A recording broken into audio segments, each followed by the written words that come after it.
What's up, everyone, and welcome back to the channel. Let's dive right into our first news. Arman sat down on Daniel Cormier's YouTube channel and revealed exactly how he plans to finish Ilia if they ever meet in the octagon. When asked how he would beat Ilia, Arman didn't hesitate. He said, "I'll beat him everywhere. Just tell me how you want to see that fight, and I'll make it happen." He then explained his bold strategy, adding that he thinks he'll knock Ilia out with an axe kick. He laughed a little when noting how athletic he feels when throwing it, and said he plans to make Ilia tired, set up his signature upske, and finish the fight. That, he says, is his full plan. Arman's confidence and creativity make it clear that he's not just thinking about winning, but about doing so in a spectacular fashion that showcases his skill set. Arman also touched on whether he would take another fight before a potential title shot. He made it clear that the only scenario in which he would step back into the cage before a championship bout is if it were against Conor McGregor. He said firmly, "No way. No, you shouldn't have to. If it's not Conor McGregor,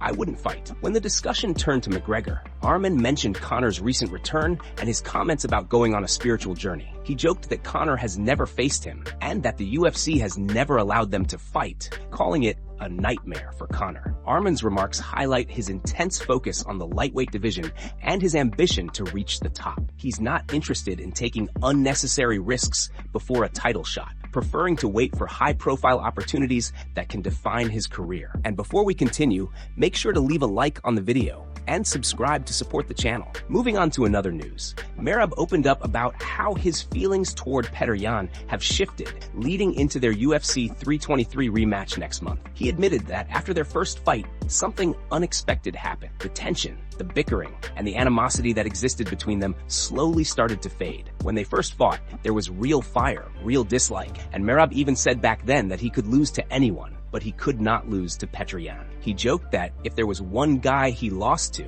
he'd feel like killing himself because of how deep the rivalry went. At that time, everything between them felt personal, intense, and emotional. But now, things have changed. Merab explained that after he beat Petr the first time, his mentality shifted completely. When you fight someone at that level and then watch them continue their career, you naturally start rooting for them because their success makes you look good too. He said that after their fight, Petr competed 3 more times, and Merab found himself cheering for him, saying things like, "Let's go, Petr! Beat him," not just because he respected Petr's skills, but because seeing him win only elevated Merab's own victory. Over time, all the trash talk and tension started to feel unnecessary, and Merab realized he actually liked him. He even laughed about how strange it felt. He said he was chatting too much before, saying too many things, but now he genuinely likes Petr. It's hard for him to stay mad at someone who fought him with respect, and then later called him out in a respectful way. When Petr asked for the rematch, it wasn't filled with insults or drama. It was clean, professional, and that made it difficult for Merab to flip the switch back into rivalry mode. Merab admitted that a part of him feels like he should still be angry to fuel the fight, but it's not easy. He joked that he needs to get mad at Petr again, but the respect between them keeps getting in the way. Still, with the rematch approaching, Merab knows what's at stake. Even if the personal tension has faded, the competitive fire remains strong, and he's ready to prove once again why he belongs at the top. Moving on to another news. Joe Rogan didn't hold back when talking about Jake Paul's upcoming boxing match against Anthony Joshua. He made it clear he doesn't have much confidence in Jake, heading into what many are calling one of the wildest matchups ever proposed. Rogan reacts instantly when asked, "What do you think about Jake Paul, Anthony Joshua?"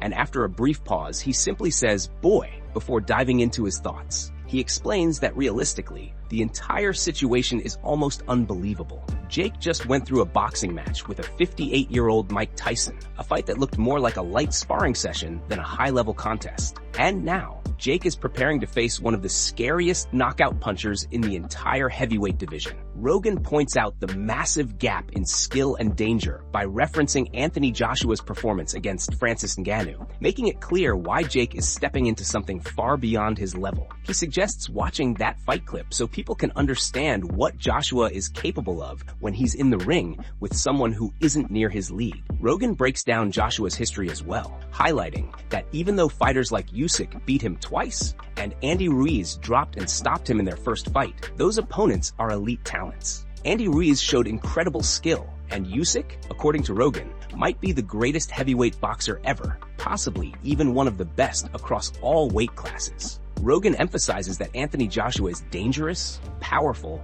and experienced, and that stepping in against someone like that after fighting an aging Tyson is a massive leap in risk. He makes it clear that Jake Paul is walking into a completely different world of boxing intensity, power, and technique, suggesting that this matchup may be one of the most unrealistic propositions the sport has seen in years. Moving on to another news, Daniel Cormier recently shared his thoughts on Paddy Pimblett's rise toward a lightweight title shot, and he made it clear that Paddy still needs one more strong win before stepping into championship territory. DC explained that, in his view, Ilia versus Arman is absolutely the fight to make right now. He said he knows for a fact the UFC was considering Paddy versus Justin, and that a win over Justin, combined with everything Paddy has done recently, would have put him right in the title conversation. DC admitted that if Paddy had beaten Justin after the run he's on, he would have genuinely believed Paddy deserved a shot at the belt immediately. Daniel emphasized that Paddy has made major improvements in the octagon. He talked about how Paddy has steadied the ship,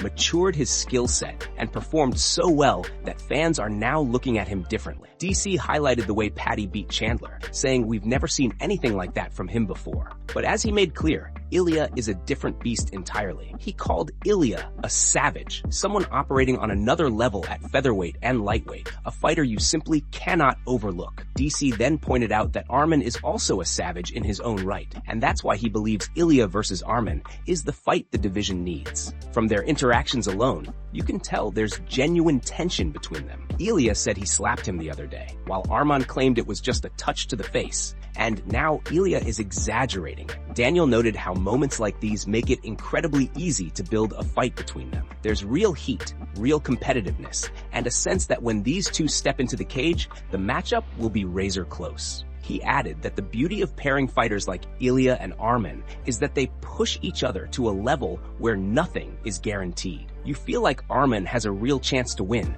but at the same time, you also know there isn't a single fighter on earth that Ilia isn't capable of beating. That's what makes great champions and great fights. DC wrapped his thoughts by saying, there is nothing better than watching elite fighters go in knowing they're going to be challenged, knowing they're going to have their hands full, and knowing the fans will get a competitive war every single time. Moving on to another news, Max Holloway recently got visibly annoyed during one of his live streams as his chat kept baiting him with non-stop questions about Ilia. Fans kept spamming things like, "Can you say why you lost to Ilia?" And Max finally snapped a little, responding with frustration. He said, "I caught him, he caught me, bro. You not watch the fight?" He pointed out how the exchange played out, mentioning the left foot, making it clear he's tired of people twisting moments or acting like they didn't see what actually happened. Max then fired back at one of the comments, saying, "Yeah, then why you acting that? You weirdo. What a weirdo." Throughout the stream, he tried to stay relaxed, but the constant baiting clearly pushed him to the edge. Moving on to another news,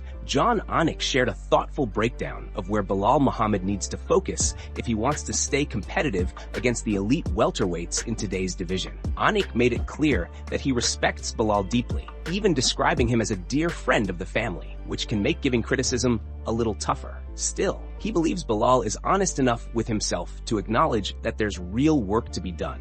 And Anik thinks that work points directly toward wrestling. He explained that when Belal talks about improving, it almost sounds like he's hinting at the kind of growth fighters experience after spending extended time in Dagestan. Not just a short trip for a camp, but 2 or 3 years of truly committing to that wrestling-heavy style. Anik says, Belal is already an outstanding striker, but no world champion can rely on being a one-trick pony. In his view, if Belal wants to handle the new wave of welterweights, fighters who are powerful, well-rounded, and relentless, his future success has to be rooted in dominant wrestling. Anik elaborates that the striking shouldn't be the main plan, but more of a setup, a tool to create openings that lead to takedowns. He believes Belal will need to focus on wrestling maintenance, sharpening his entries, strengthening his control positions, and building a style where he can take the fight into areas where he dominates and even suffocates opponents. The idea is to use his striking as a means to an end, not the end itself. Another analyst agreed, adding that hearing an athlete like Belal speak so honestly about what needs to improve improve is refreshing. He says Belal is already thinking in the right direction. When Belal looks at his performances with a critical eye and asks, "What do I need to fix this?" the answer seems clear. Strengthen the wrestling, double down on that discipline, and use the punches and kicks as tools to get in on the legs, secure takedowns, and impose a style that overwhelms opponents. Onyx's message is simple but powerful. Belal has the heart, the skill, and the intelligence to elevate his game, but leaning heavily into the wrestling path might be the key to pushing him into true championship form. Moving on to another news, it's now being reported that Ilia will not be fighting in January, despite all the rumors that had fans expecting him to headline the first UFC Paramount card. According to Alvaro Colmenero, the situation behind the scenes has changed dramatically. He explained that there have been private circumstances affecting the timeline, and he teased that fans are going to be very surprised by what unfolds in the lightweight division over the next few months. Colmenero stated confidently that Ilia will not fight in January or February, saying he doubts it heavily. If he had to guess, he sees Ilia returning in the spring. As those updates surfaced, new rumors began circulating about the first Paramount card. It's now being suggested that Paddy Pimblett will face Justin Gaethge in what could be one of the biggest opportunities of Paddy's career. Multiple sources have reportedly confirmed that UFC 324 is being lined up for Paddy versus Justin, and many insiders, including DC, believe this fight could end up being the main event. The stakes would be massive, with the winner potentially earning a shot at Ilia in the spring or summer. However, there's also another possible twist. Colmenero mentioned the chance that Ilia could be positioned for a super fight with Islam at the White House card or International Fight Week, which would completely shift the direction of the lightweight division. In that scenario, Paddy versus Justin might still be huge, but the winner would likely have to wait for their title shot. One of the biggest surprises in this unfolding storyline is how Arman seems to be getting pushed out of the immediate picture. Even though many argue he deserves the next shot based on merit, momentum, and performances, the business side of the sport may be steering things in a different direction. Colmenero said clearly that Arman is out of the short-term plans, not because of his ability, but because the promotional narrative is moving elsewhere for now. With Ilia's return delayed, Paddy versus Justin heating up, and the lightweight division shifting rapidly, the next few months are shaping up to be unpredictable, explosive, and full of major changes. Moving on to another news, Daniel Cormier fired back at Jon Jones following Jon's recent comments about a charity grappling match. A few days ago, Jon claimed he had been offered a grappling bout against DC and said, "I said absolutely. Let's see what comes of it. 3-0. The comments quickly circulated online, sparking reactions from fans and fighters alike. New footage also started making the rounds, showing Jon eating food while in Chechnya. DC didn't hold back in his response. He left a pointed comment questioning Jon's priorities, saying, "Why is Jon Jones not with his family on Thanksgiving holiday?" The jab highlighted the tension that still exists between the two legends, mixing humor with a subtle critique of Jon's recent actions. DC's comment quickly gained traction online, with fans reacting to the mix of rivalry and personal commentary. Even in casual situations, it's clear the history between DC and Jon continues to generate headlines. The grappling match discussion, combined with the new footage and DC's playful yet sharp commentary, keeps the rivalry alive in the public eye. Fans are eagerly watching every move and interaction between the two, anticipating what might happen next in this long-running storyline. Moving on to another news, a bombshell report emerged from Russian media revealing that Arman had a heated altercation with Paddy Pimblett just hours after UFC Qatar. The news came from a teaser of Arman's new interview with Osenbek Batayev, where he confirmed the incident. According to Arman, the run-in happened during the post-event period when all the top fighters were moving around the same building, likely the Fighter Hotel. Although it didn't escalate into a physical fight, Arman admitted that the confrontation turned into a tense back and forth between the two. This occurred shortly after Arman's big win over Dan Hooker, a victory that is poised to have significant implications for the lightweight title picture. Meanwhile, Paddy seems to be moving toward a matchup with Justin Gaethje, with multiple sources confirming that the UFC is aligning plans for Arman to face Ilia Topuria next. Arman revealed that the UFC prefers this direction, as Gaethje has been demanding demanding a title shot and even threatening retirement if he doesn't get his way. The lightweight division has been relatively stagnant for months, but these upcoming matchups could finally shake things up. If Arman versus Ilia gets officially booked and Paddy versus Justin comes together, the top 5 of the division will be fully active again,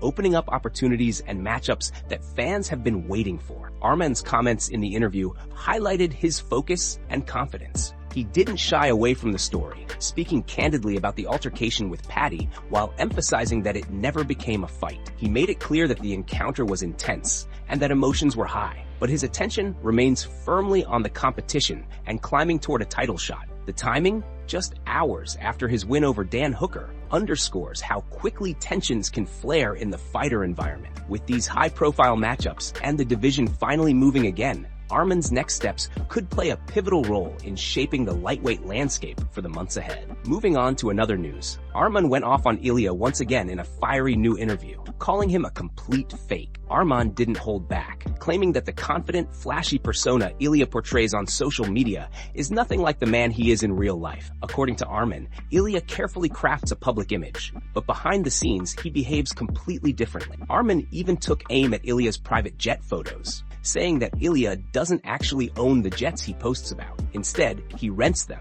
takes the pictures, and posts them like he's living a lavish lifestyle, all while acting like he's too big to face anyone in the octagon. Arman made it clear he's tired of the manufactured image and wants to expose what he believes is the truth about Ilia. Arman then spoke about his own focus in the sport, confirming that he's fully committed to the 155-pound division. He said he wants to win the title and defend it as much as possible, emphasizing that he's a real 155-pound fighter with his sights set on becoming champion. When asked about future matchups, Arman admitted he has a history with Islam, but since Islam has moved up to 170 pounds and is unlikely to return to lightweight, his primary focus is beating Ilia. Arman made it clear that defeating Ilia would mean more to him right now than a fight with Islam. He explained that, despite the history with Islam, Ilia represents someone who is fake in his eyes. On camera, Ilia presents one version of himself, but in reality, Arman insists he behaves completely differently. He described Ilia as a man who talks one way for the cameras, but acts entirely differently in real life, calling him a fake once again. Arman's comments highlight both his confidence and his personal animosity toward Ilia. While he respects the sport and competition, he has no problem calling out what he sees as dishonesty in his opponent's image. With the 155-pound title firmly in his sights and a clear target in Ilia, Arman is positioning himself as one of the most focused and outspoken fighters in the division, making it clear that he's ready to prove himself against anyone who stands in his way. That's it from MMA Pulse News. Thanks for watching. Don't forget to leave a like and subscribe for your daily dose of MMA news.